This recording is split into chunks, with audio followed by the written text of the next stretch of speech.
यानी कि कांग्रेस पार्टी एक तरफ से 50 लाख का लोन देती यंग इंडियन को बनाने के लिए, दूसरी तरफ से एजीएल है जिसके ऊपर कर्जा है, और कर्जा भी कांग्रेस पार्टी का 90 करोड़ का है, लेकिन संपत्ति 2000 करोड़ की है। और मजेदार बात यह है कि यंग इंडियंस के बनने के बाद मात्र 50 लाख रुपया देकर 2000 करोड़ रुपए की संपत्ति यंग इंडियंस के नाम पे हो जाती, मात्र 50 लाख रुपया देकर।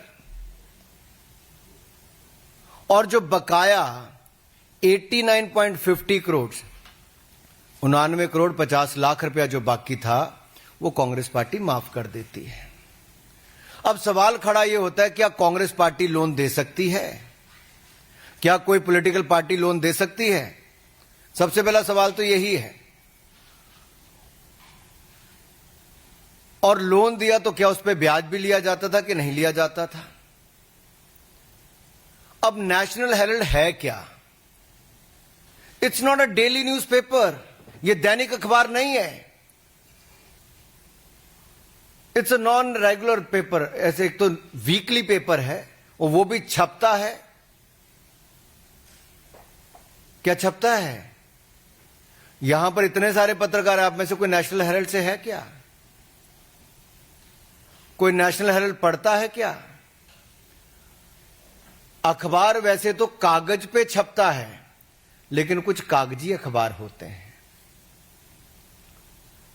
जो छपते भी नहीं, बिकते भी नहीं, बंटते भी नहीं, दिखते भी नहीं और पढ़े भी नहीं जाते। ये उनमें से एक है।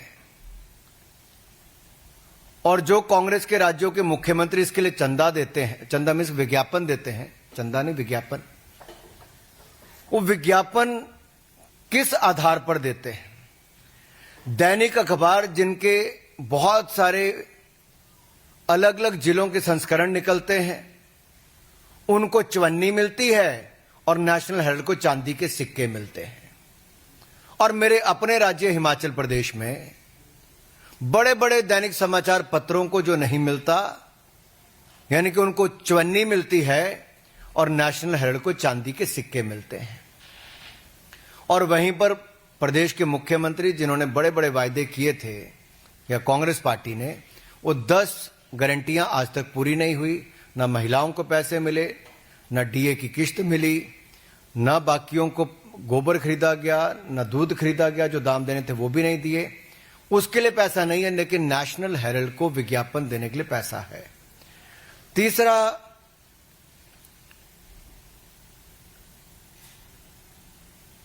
ये जो आंकड़े सामने आए, इसके बाद कांग्रेस पार्टी ने कहा नहीं नहीं, कुछ तो खरीद फरोख्त हुई नहीं।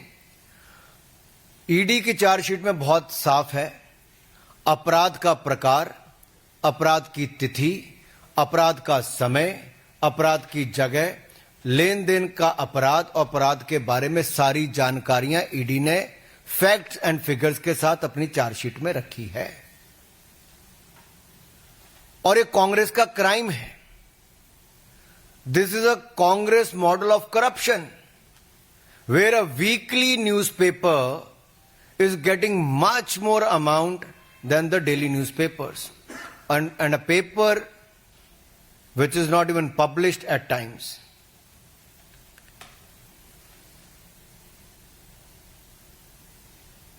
ये एटीएम बनकर रह गया कांग्रेस पार्टी के लिए। क्या नेशनल हेराल्ड कांग्रेस पार्टी का एटीएम हो गया, जहां के कांग्रेस के अलग अलग राज्यों की सरकारें उसमें पैसा डाल रही हैं और टैक्स पेयर का पैसा है? राज्य की सरकारें किस आधार पर विज्ञापन उनको दे रहे हैं? एक तो वो भी सवाल आता है। दूसरा, जो संपत्ति इनकी थी वो सब्सिडाइज रेट पे मिली थी।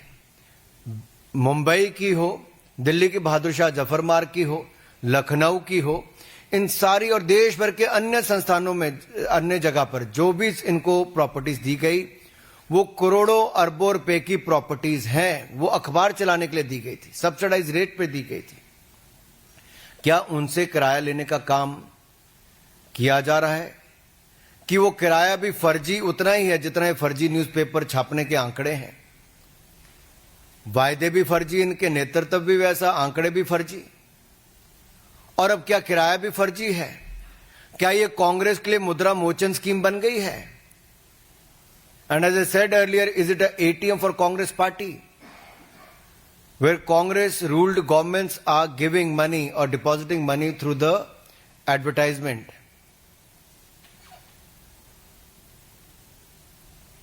और जहां तक राहुल गांधी जी अपना खटाखट मॉडल की बात करते थे ना, अब ये कांग्रेस शासित राज्यों में खटारा, बीमार और लाचार मॉडल हो गया है। वहां वायदे तो पूरे नहीं किए जा रहे, लेकिन वो सरकारें नेशनल हेरल्ड को चलाने के लिए कैसे विज्ञापन दिया जाए उनसे पैसे दे रही हैं। जनता के सामने फिगर्स आनी चाहिए, कौन कौन कांग्रेस शासित राज्यों से विज्ञापन इस अखबार के लिए दिया गया, कब कब दिया गया, कितना पैसा दिया गया। दूसरा, 50 लाख रुपए में 2000 करोड़ रुपए की संपत्ति का एक नहीं अनेक घोटाले सामने आए। लेकिन ये अपने आप में एक ऐसा मॉडल है जो किसी के गले नहीं उतर रहा। आप मीडिया से बड़ी संख्या में आज सुबह सुबह यहां पर आए हैं। नेशनल हेरल्ड जो नेहरू जी ने 1938 में शुरू किया, वो चल नहीं पाया। ठीक है, बहुत सारे काम है जो नहीं चल पाते। 2008 में ऐसी परिस्थितियां हो गई कि नहीं चल पाया। ऐसी कौन सी मजबूरी हो गई AJL के लिए जो नेशनल हेरल्ड को छापते थे कि उसको बचाने के लिए एक नई कंपनी बनाई जाए यंग इंडियंस के नाम से, और उस यंग इंडियन में भी एक परिवार की 76% हिस्सेदारी दी जाए, और यंग इंडियंस बनाने के लिए भी 50 लाख का लोन ये भी कांग्रेस पार्टी ही दे। और ये लोन 50 लाख का क्यों दिया गया? AJL को खरीदने के लिए।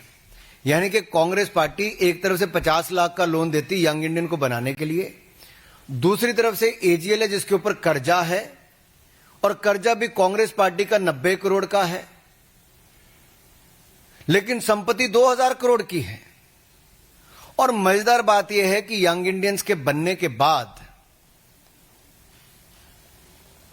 मात्र 50 लाख रुपया देकर 2000 करोड़ रुपए की संपत्ति यंग इंडियंस के नाम पे हो जाती, मात्र 50 लाख रुपया देकर। और जो बकाया 89.50 करोड़ 99 करोड़ 50 लाख रुपया जो बाकी था, वो कांग्रेस पार्टी माफ कर देती है।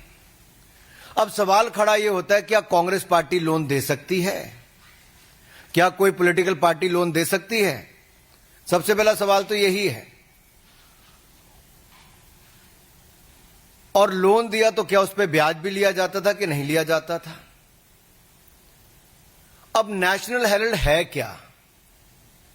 It's not a daily newspaper, ये दैनिक अखबार नहीं है। It's a non regular paper. ऐसे एक तो वीकली पेपर है, और वो भी छपता है। क्या छपता है? यहां पर इतने सारे पत्रकार, आप में से कोई नेशनल हेरल्ड से है क्या? कोई नेशनल हेरल्ड पढ़ता है क्या? अखबार वैसे तो कागज पे छपता है, लेकिन कुछ कागजी अखबार